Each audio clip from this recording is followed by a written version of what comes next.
for today's episode, sobrang napakasarap pala pag pinagsama nga tayo ng baboy, pork kasim, hipon at itlog ng pugo. At umpisa natin to mga kasolid sa paghugas ng atay at ang pork kasim. Bale, hugasan ko lang ito ng paulit-ulit hanggang sa luminaw ang tubig para siguradong malinis. Maraming salamat sa mga bagong viewers at followers dyan. Welcome po kayo dito. At after ko naman silang mahugasan, iiwain ko naman yung pork kasim ng ganito kaninipis. Bale, ganun din yung gagawin ko sa atay ng baboy. Maraming salamat nga para sa inyo dahil palagi nyo sineshare ang mga video ko. Shoutout nga pala kina Eugenio Lacosta Liberato at Benilda Masyon Liberato ng Mandaluyong City. At after ko naman makapanghiwa mga kasolid, start ko nang lagayin yung mga itlog ng pugo. Pero kailangan sa mainang apoy lang para hindi sila mabasag. At dito naman tayo sa hipon, bali babalatan ko lang ang mga to at di ko na ipapakita sa inyo ang buong proseso, baka naman kasi mainip kayo. At after ko naman silang mabalatan mga kasolid, eto na yung mga balat nila. Bali tatagtarin ko lang ito mga kasolid hanggang sa medyo maging pino sila.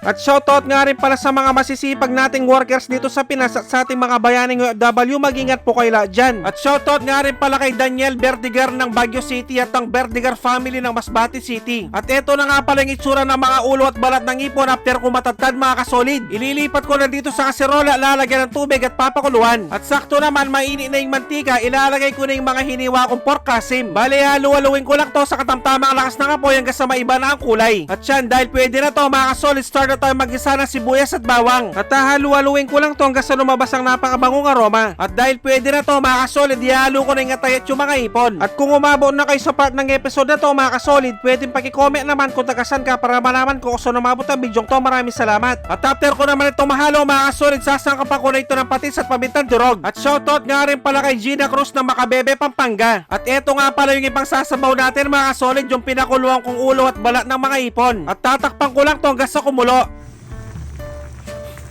At yan, dahil kumukulo-kulo na mga kasolid, bubuhusan ko naman ito ng slurry, yung pinaghalong cornstarch sa tubig. At hahaluin ko lang to sa katamtamang lakas ng kapoy hanggang sa makuha ang tamang lapot. At dahil okay na to mga kasolid, ilalagay ko na yung carrot sa sayote, sasangkapan ng asin. Bale, tatakpan ko lang to mga kasolid, siguro bigyan natin ng 30 seconds, balikan natin mamaya. At pagkalipas ng 30 seconds mga kasolid, ilalagay ko na yung repolyo, cauliflower, red and green bell pepper at yung celery. At siguradong may idea na kayo sa recipe na to mga kasolid, pwedeng pakicomment naman. At tatakpan ko lang to mga kasolid hanggang sa kumulo. At dahil pwede na to mga kasolid, nilalagay ko naman yung mga nilagang itlog ng pugo. At dahil luto na ang aking napakasarap at napakasolid na chop suey, magpi-plating na tayo. At pag-rate naman 1 to 10 ang recipe natin ngayon mga kasolid, maraming salamat. At syempre, dito na tayo sa pinaka-exciting part, ang tikiman time, yun no? Kain po tayo mga kasolid.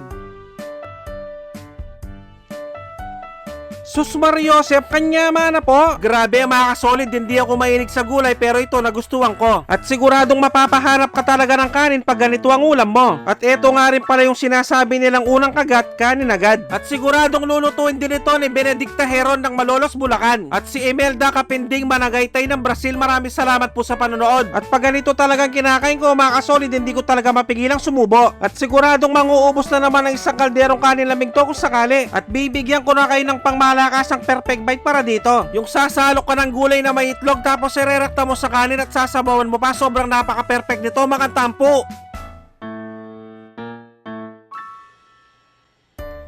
Taksya po na kalasa ng kalasa. At kung tiyempong hating gabi nyo naman napanood to mga kasolid, mag-automatic pansit kanto na lang kayo mga bossing, dapat yung spicy ha. Magkita-kita ulit tayo next episode. Maraming salamat sa panonood, mag-ingat ang lahat, basta Kapampangan manyaman.